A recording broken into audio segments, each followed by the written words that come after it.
Everybody, welcome into the brain center of the Woody Hayes Athletic Center. This man needs no introduction. That's Ryan Day, head coach of the Buckeyes, trying to get a little state of the program update. Feels great to actually be back in your office, and we've got to see some practices and do these in-person interviews. Has it felt normal, fully normal back yet for you and the team as you go through camp? Yeah, I mean, I think it has. I think that, kind of reestablishing what normal is for our guys has been important because, they didn't really go through it last year. And I think, when you think about the age group of the guys that we have on the team, for us who are a little bit older, COVID was kind of an anomaly for a year and a half. And then you have, reference point to go back to where if you're 19 years old, I mean, that's 5% of your life, almost. And so, making sure that they understand that this is how it works. This is what camp is. We spent 2 weeks in the hotel. It's going to be hard. You're going to question whether you like football at times. I mean, that's all part of the process. But I thought we came out stronger from camp, and I think we're ready to play football. When did you get to move back out of the guest house and into your real house? I don't think we all know how hard last year was across the world, but the things that the coaching staff gave up, that the players gave up to do it, I'm not sure that everyone fully understands those challenges that led to this. Yeah, well, last year, when we started, the season, was turned back on, a lot of people had to make a lot of sacrifices, and a lot of people throughout the country were going through a lot of tough times. So we felt like it wasn't as big a sacrifice as some others are going through, and certainly all the first responders and people who had, gotten family members sick and those type of things. But it was, I think 7 or 8 weeks. Lived in that one room down there, really couldn't see the kids, hug the kids, be around them. But we were all making sacrifices. The players are doing the same thing, and they weren't exposing themselves out in public at all. But it was a little isolating at times, and it's taken a little while to come back out of that. Did you just have to turn off the game film sometimes and watch Netflix? Like, how did you couldn't be around it? You're isolated even at your house. So what did you do?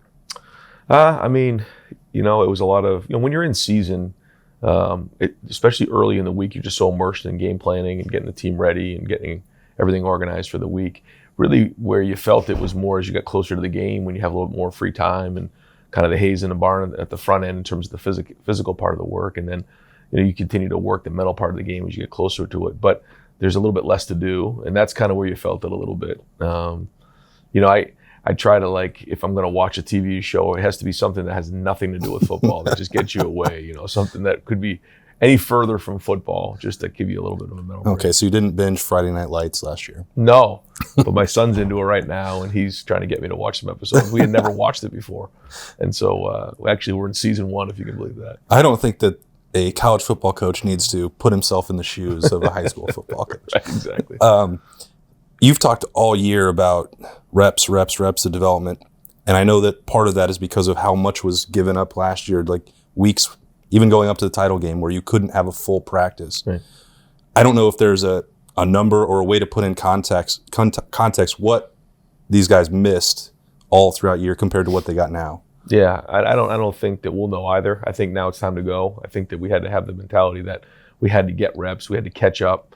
I don't know where we're at and all that right now. I just know that was the mentality going into the spring, going into the preseason. Certainly the spring was heavy into fundamentals, and then we had to get a lot of as many live game reps as possible throughout this preseason. Now it's time to go play. It doesn't really matter where we're at right now. We got to go win some games, and we'll see, and then we'll just try to adapt once we get into game week. So as we sit here right now, it's 9 days until the kickoff at Minnesota. I've heard you say before, coaches always want more time to prepare. The flip side of that is that you want to find out what you have in a competitive setting. Which one of those wins out for you? Which is better description of you? Is it? When you say 9 days, I think that's about right. As I just heard you say that, I'm thinking about it. That's about right. If you said we had 6 days, I'd start to get a little antsy. If you said 12 days, I'd say, man, we got to start playing. I think we're on a pretty good track. I think 9 days is right where we need to be. So what was the biggest question that you had coming into August? And if you have 9 days, has it been answered? No, I don't think we'll get anything answered until we start playing games and figure out where we're at there.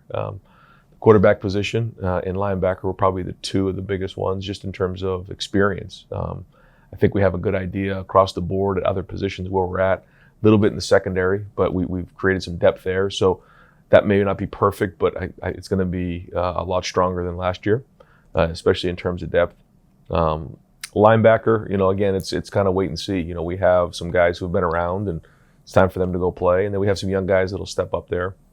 And then at quarterback, I've been pleased with the development of that room. But again, you don't know until you start getting live bullets. I mean, those guys haven't been tackled. They haven't thrown CJ has not thrown a pass in a college football game. I mean, that's terrifying. So I was going to ask what the emotion is to think about that, because there's also possibility, right? I mean, potential, and could be really exciting to see, but you just don't know. Yeah, you don't know. But that's college football, and you can't live in fear. You got to go, and if you believe what you see in practice, then he's gonna be in a great place, and we have good people around him, surround him, and put him a good plan. And all he's got to do is just do what he's done in practice. So you can't take a big picture look at this program without putting in perspective the expectations. Like, this last year was a successful year, but everyone wants that one last win at Ohio State. The fan base, everybody expects that. 99.9% of the programs in the country would gladly take everything you've got here, from the recruiting, the talent you have on hand. I know that there's got to be that part of it, though, that's, all right, well, there needs to be one more.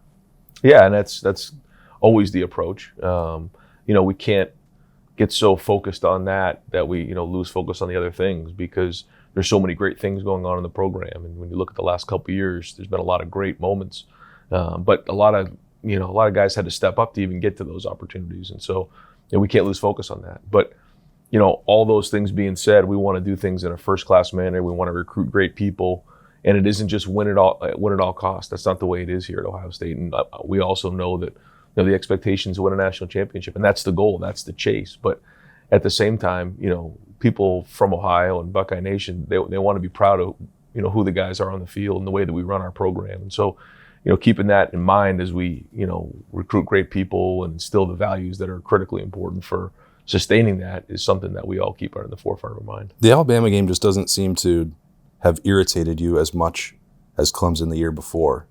Why do you think that is? Well, I don't think, it doesn't really matter at this point to say it, but we didn't really, I didn't think it was a fair fight at times, because we just didn't really prepare into that game. Justin hadn't practiced.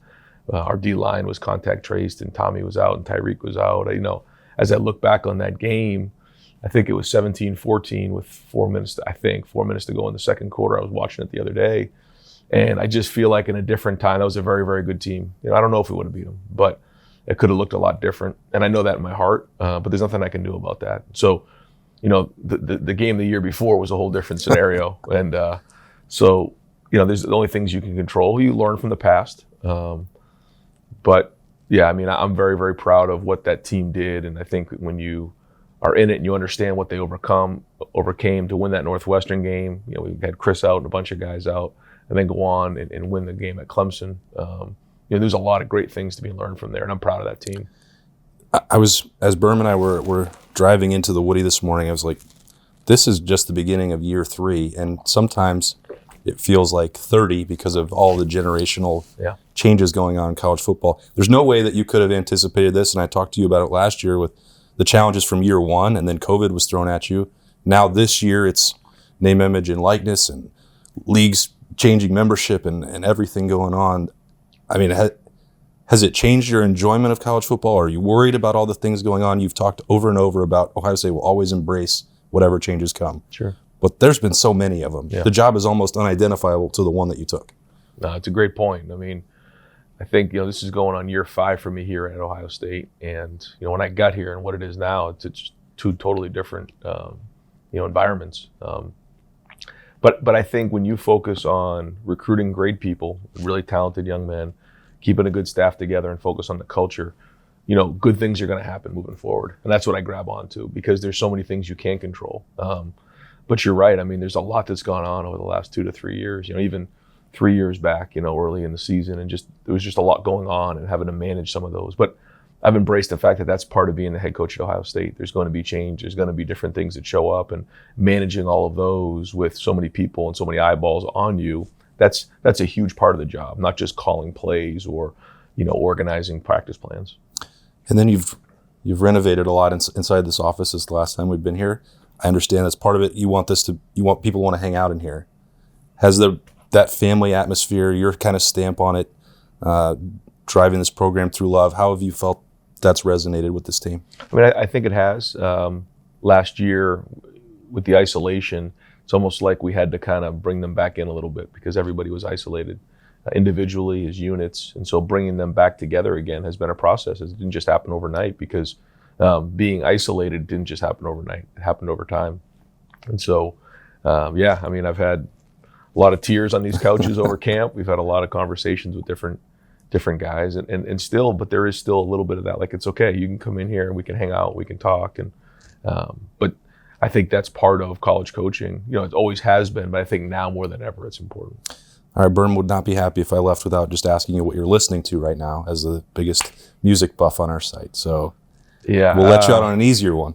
You know what? The music, the guys in the team have been listening to some stuff. I don't even know what it is. They were singing some song the other day. I didn't know what it was. I kind of liked it. I've kind of lost touch, I feel like, with some of the current music. My son listens to it, my daughters. I've been out of touch a little bit with some of the country music because I haven't gone to a concert in like 2 years. So music-wise, I guess I've been listening to a little bit more, 70s and 80s. Okay. This summer, I listened to some different stuff from back there. It's kind of some easy listening stuff. I'm not going to give you the one. You'd probably make fun of me if you heard what they were, but kind of. Well, I'm not, but a lot of other people are watching. So I'm not going to say what they are, but kind of just easier listening stuff as we relaxed in the summer, and because that's part of it too. Is there's just so much going on. Sometimes music allows you to calm down a little bit as a coach, but I can't say that I'm kind of up with the new songs and the new bands right now. All right, send some Yacht Rock playlist to Coach Ryan Day. Yeah, right. Get him some tips going into the season so he can relax a little bit. But that big day is coming, 9 days away. Ohio State at Minnesota, the 2021 season kicking off. I know that he'll get some more taste of that music because the kids will be back in the car as they leave the horseshoe, some celebrations. I know that was also something that was missed for Ohio State and that coaching staff a year ago. But Ryan Day, thanks so much for having us in here. Big season coming up, and we appreciate your time as always. You got it, Austin. Thanks. All right, for Ryan Day, I'm Austin Ward. We'll see you next time at Lettermen Row.